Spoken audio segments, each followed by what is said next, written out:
Have you ever felt out of your comfort zone? I bet you have. What were you doing? Were you travelling? Were you at a party where you didn't know anyone? Maybe you were giving a speech. Stepping out of your comfort zone or trying something new gives you the opportunity to develop new skills and grow as a person. And guess what? This develops your employability. Employers expect graduates to have a degree and all the discipline, knowledge and skills that come with it. But they also expect graduates to be able to do the job. Let's think about something like resilience. How do you develop it? Probably not from a textbook, but from experience.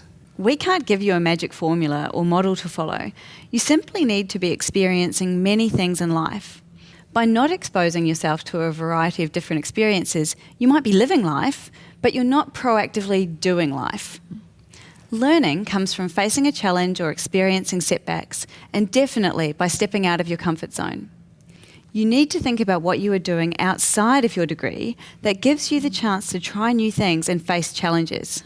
So, get off the couch, get out of the building.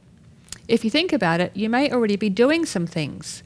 Let's face it, by successfully studying and managing all the other things in your life, you should be developing time management skills. You may have heard employers talking about wanting a well-rounded individual. This essentially means someone who has developed in multifaceted ways through whatever they do. Sure, if you want to be an architect, you need a degree with all the skills and knowledge that come with it. But you are so much more than your degree. Employers are looking for people who can do a job, and that is about all the things that make you effective in that job. All the architectural knowledge in the world won't really help if you can't communicate with clients. It would be expected from the company employing you that you can communicate effectively with clients. But how do you develop these communication skills, for example? Some skills will be taught to you directly through your degree, but others you will gain through experiences that may seem unrelated to the development of your employability. The trick is learning to recognise what you have developed, especially if it's not a workplace experience.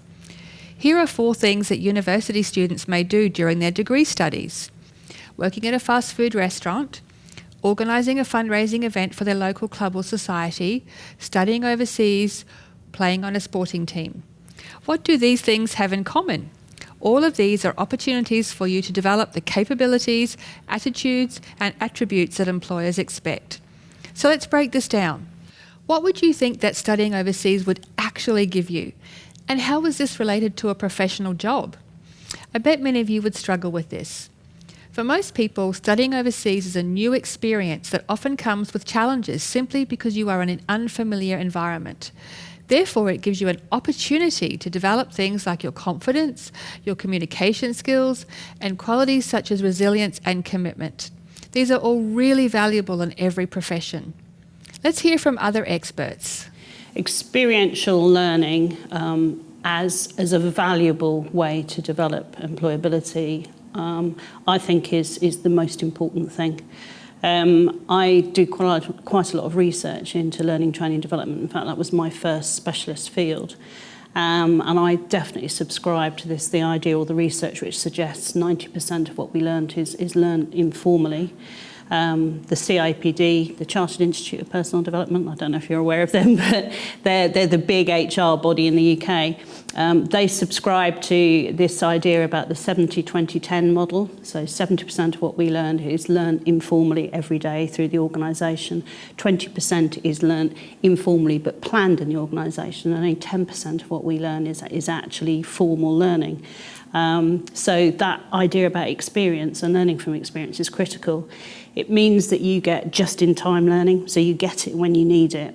And certainly transfer of learning is much stronger if it's experiential, which again means it's much more likely to become a behaviour or a lifelong habit. Really what we're seeing is employers are looking for something. What they're often looking for is experience. They actually know also that graduates don't have experience. So what the graduate should be doing is to get any kind of experience they can get. Universities can help there because we're running work integrated learning, placements, internships. They're very important things for the universities to do. The students have to take that on board. They have to get involved as much as possible in any of those experiential learning practices. So non-work experiences, and they're very diverse. So they can be, yes, sport. They can be the travel that young people increasingly are doing. There could be travel with the university, so studying abroad, but I think any kind of travel is valuable. Any kind of teamwork is valuable, so that it comes with sport, associations. You know, we see a lot of kids at school are involved in many, many different things. Then they leave school and go to university and they're involved in very few things. So keeping those relationships going, networks. So networks are the key for many in terms of their employability. So the networks come with working, you know, in teams, sport, all those other kinds of connections that you build and maintain, which are very important for helping you in terms of building your skills, building, you know, really your reputation and your appropriateness for a job. Well, an employer in many cases will know what they need in terms of the specific skills. So they might want an engineer who can work around concrete, for example, but they also want an engineer who can work with people. They want an engineer who can understand clients. They want an engineer who can come up with new ideas and can share those ideas, can bring in new knowledge from outside. So they're looking for all these other skills which are not those very narrowly defined skills that you'll see for a profession.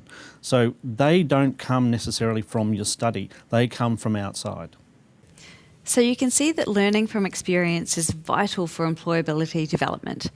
As Alex said, transfer is stronger if you learn through experience and you are more likely to adopt the new behaviours over a lifetime.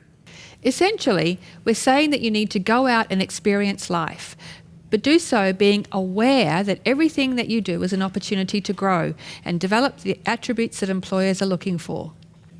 So you can do this. Just get out of the house and try something new. You're probably already doing this if you're out there getting involved. The key will be to work out what you've learned from the activities you've been involved in, and we'll show you how to do this.